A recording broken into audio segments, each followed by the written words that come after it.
Bien, y ya estamos con nuestro economista de cabecera, Jorge Rojas, académico de la Universidad Andrés Bello. ¿Qué tal, Jorge? Bienvenido a Llegó la Hora. Muy contento de estar acá, muchas gracias por la invitación. Partamos con el tema complejo, IMASEC, menos 0,9%.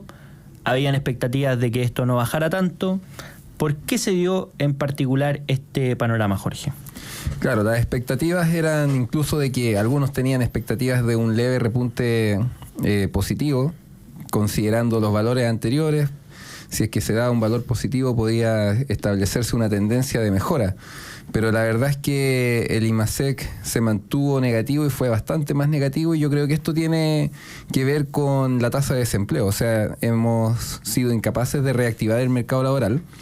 Y este dato conversa muy bien con el dato de desempleo para el trimestre móvil junio, julio y agosto, donde el desempleo llega a un 9%.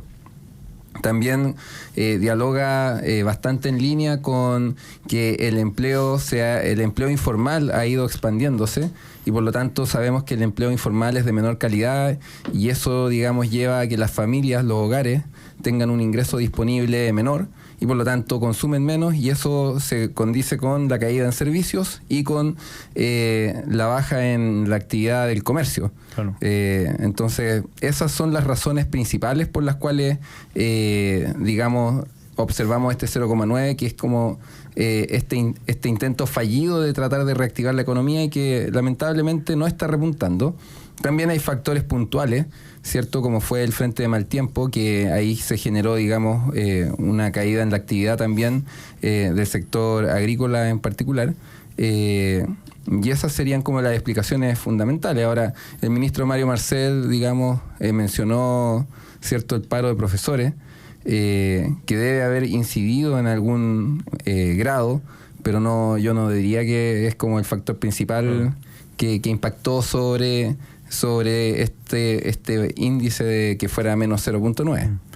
Y ahí hay otras cifras que son complejas, y en paralelo están pasando cosas que hablan de un mal clima económico en nuestro país. Pienso particularmente en esta famosa degradación crediticia de Codelco, que hay una calificadora que se llama Moody's, que lo que hace es que es una calificadora de riesgo, y por tanto aquellos que tienen una peor calificación se pueden endeudar, pero de una forma más cara. Una tasa de interés más alta. Claro, y eso tendría consecuencias, sobre todo para la situación que vive Codelco, que es de un endeudamiento bastante importante, del orden de 20.000 millones de dólares, hablaban algunos. ¿Qué significa esta degradación? ¿Por qué se produce? De hecho, renunció a un cargo importante en Codelco.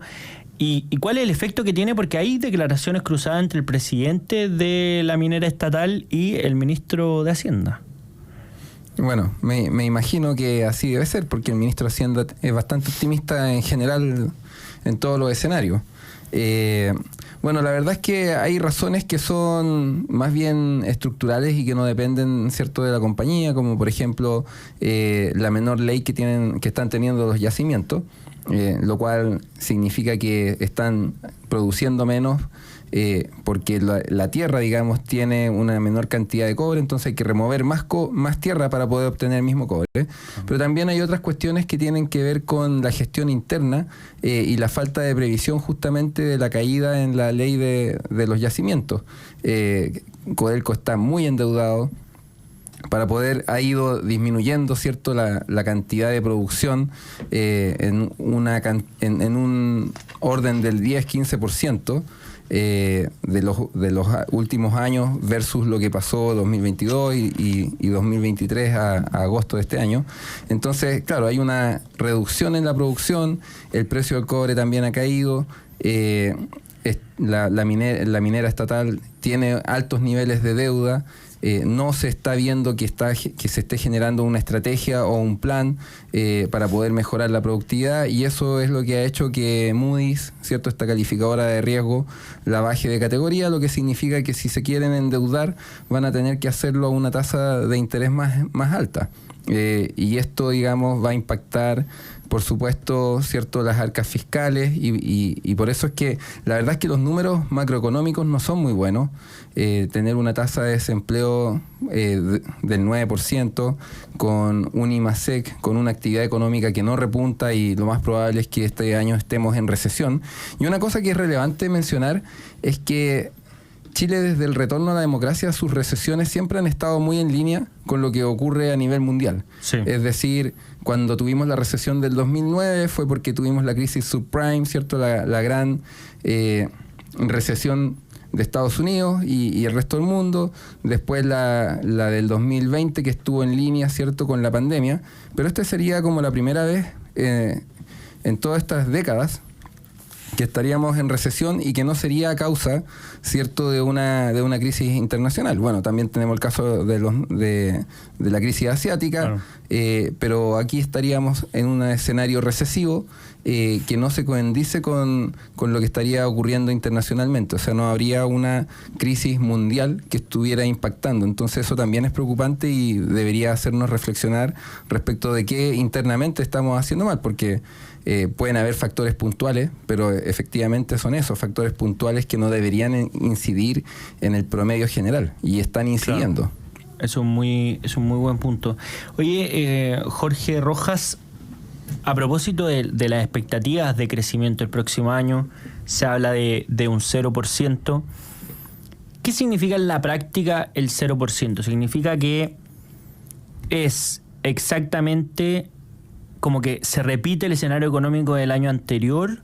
¿Qué pasa con el factor poblacional, por ejemplo? ¿Implica que si es que nuestra población aumenta, nuestro PIB per cápita disminuye y por tanto nos estamos empobreciendo? Porque 0% pareciera que uno dice, mira, estamos en igualdad de condiciones, pero en la práctica también puede significar que estamos empeorando. ¿Cómo lo ves tú? Claro, o sea, esa proyección que tú mencionas es para este año. O sea, el Banco Central dice vamos a estar entre menos 0,5 y 0. El próximo año la proyección es de un 2, entre un 2 y un 2,5%. Ya, perfecto, sí, toda la razón, sí. Pero efectivamente, o sea, incluso si estuviéramos en el escenario favorable para este 2023, que es un 0%, la verdad es que es malo, porque efectivamente hemos tenido un crecimiento poblacional. De hecho, los últimos años hemos tenido un crecimiento poblacional que básicamente hace que todo el crecimiento que se ha generado sea reabsorbido. En otras palabras, en términos de estándares de calidad de vida, estamos estancados y corremos el riesgo de empezar a disminuir. Bueno. Entonces, y por eso es que yo insisto tanto en este punto de que tenemos que volver a crecer al 5 o 6% para poder justamente ir mejorando el estándar de vida y no estar en esta situación de estancamiento, que hay un estancamiento productivo, y el caso de Codelco, digamos así, lo manifiesta. Y si ya la calificadora Moody's, que había hecho la advertencia en agosto, ya tomó la decisión de definitivamente disminuir la calificación de riesgo, esto no ayuda en nada a ir mejorando, ¿cierto?, la productividad. Oye, Jorge, y pasando a otro tema, hay una discusión en torno a lo que ha hecho el Consejo Constitucional en marco del Banco Central, sobre todo a propósito de una atribución que entiendo que se quiso poner el 2019, se aprobó en medio de la pandemia, nunca la ha ocupado el Banco Central. Correcto. Pero sí la ocupan, o la han ocupado, eso decían al menos algunos economistas hoy, la han ocupado otros bancos centrales del mundo. Y la Reserva Federal, el Banco Central Europeo. Exactamente. ¿Cómo ves tú esa discusión? ¿Qué tan grave es lo que pasó? ¿Es grave o no es grave? ¿Cómo lo ves tú? La verdad es que yo creo que le están dando una gravedad que va más allá de la que realmente tiene. Yeah. De hecho, creo que era más grave cuando se hablaba del control de que el Banco Central mantuviera la estabilidad de la moneda versus la estabilidad de los precios, porque ahí estamos cambiando el régimen cambiario de uno flexible a uno fijo. Pero eso ya fue subsanado, ¿cierto? En cambio, esto otro es como una atribución para situaciones especiales y que el Banco Central ni siquiera la ocupó durante el periodo de pandemia y que es cierto, o sea, la Reserva Federal tiene esa atribución y la ocupa, pero a mí me parece que no es de tanta gravedad no tenerlo. Y si llegase a haber una situación extrema donde se requiriera de que el Banco Central pudiera ir, ¿cierto?, al mercado secundario a comprar bonos del gobierno, se puede discutir en el Congreso, y las reformas constitucionales, si la memoria no me falla, requieren 3/5. Entonces es una cuestión de que se puede alcanzar el acuerdo de ser necesario en una situación, digamos, excepcional. Sin embargo, desde mi punto de vista, creo que está bien que no sea parte, ¿cierto?, de este nuevo acuerdo constitucional, y la razón es la siguiente: es que, si bien es cierto, nuestro Banco Central es muy prestigioso y es profundamente responsable, las cosas en nuestro país, y uno lo puede ver, muchas veces responden a situaciones de contingencia, y las instituciones se pueden ir deteriorando rápidamente, y una, digamos, atribución de este tipo podría hacer que efectivamente el gobierno busque formas de financiamiento, claro, a través del Banco Central, y creo que sí es algo que no se ha ocupado, ¿cierto?, en los últimos 30 años, y no se ocupó en una situación tan excepcional como una pandemia que no ocurría hace más de 100 años, no colocaría algo tan dramático respecto de un instrumento que no se ha usado. Claro, un buen punto como desdramatizar, porque si esto se aprobó el 2020, habiendo sido presentado el 2019, digo, el Banco Central del año 2019 y antes ya entregaba garantías lo suficientemente potentes como para ser un órgano autónomo, tener una seriedad institucional, ver la estabilidad de la moneda y un montón de cosas más que uno diría, bueno, es un buen Banco Central y una regulación suficiente, y por tanto está dentro del campo de lo opinable. Lo que yo encuentro que es paradójico es esta distinción entre esto es terrible versus, mira, aquí hay una cuestión discutible. Y desde ese punto de vista, a propósito de la cuestión constitucional, ¿cómo te parece que está quedando la regulación económica dentro del Consejo Constitucional? No sé si te has podido interiorizar sobre eso, pero evidentemente no se está dando lo mismo que en el proceso anterior. Ya abandonamos las ideas del decrecimiento, pero ¿te parece que se mantiene la política económica que hay actualmente o se está modificando en algún aspecto? Mira, la verdad es que de lo que he leído, me parece, digamos, que hay cuestiones bastante sensatas. O sea, se garantiza, por ejemplo, la propiedad de los fondos de pensiones. La propuesta respecto de Banco Central es muy superior a la que se tenía en el proceso anterior, donde por un lado se daba autonomía y después esa autonomía quedaba, digamos, subyugada a lo que necesitara el gobierno. Entonces era como complejo en ese sentido. Está el tema de las contribuciones, que cierto es debatible si debe estar o no en una constitución, sí.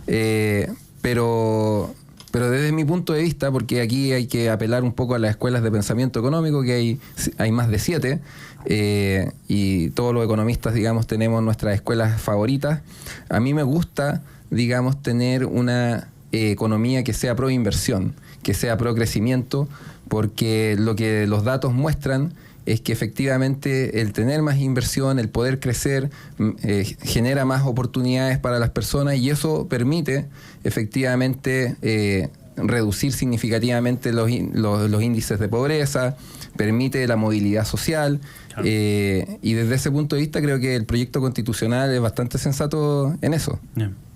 Mira, interesante punto de vista el de Jorge Rojas, economista. Y te quiero preguntar algo más antes de irnos a la última pausa. La situación del empleo. ¿Hay alguna polémica en redes sociales a propósito de la informalidad o formalidad? Pero ¿cómo ves la cifra de desempleo y lo que está viviendo nuestro país en esa materia? Bueno, la verdad es que comparto las palabras de David Bravo, en el sentido de que hay una crisis en el mercado laboral, donde básicamente no se están creando los puestos de trabajo que se necesitan, y las condiciones de los trabajos que se generan muchas veces, que son cuenta propia, son en el mercado informal, muestran una precarización del trabajo. Entonces, creo que también ahí, por ejemplo, el tema de de los bonos a las pymes para la contratación.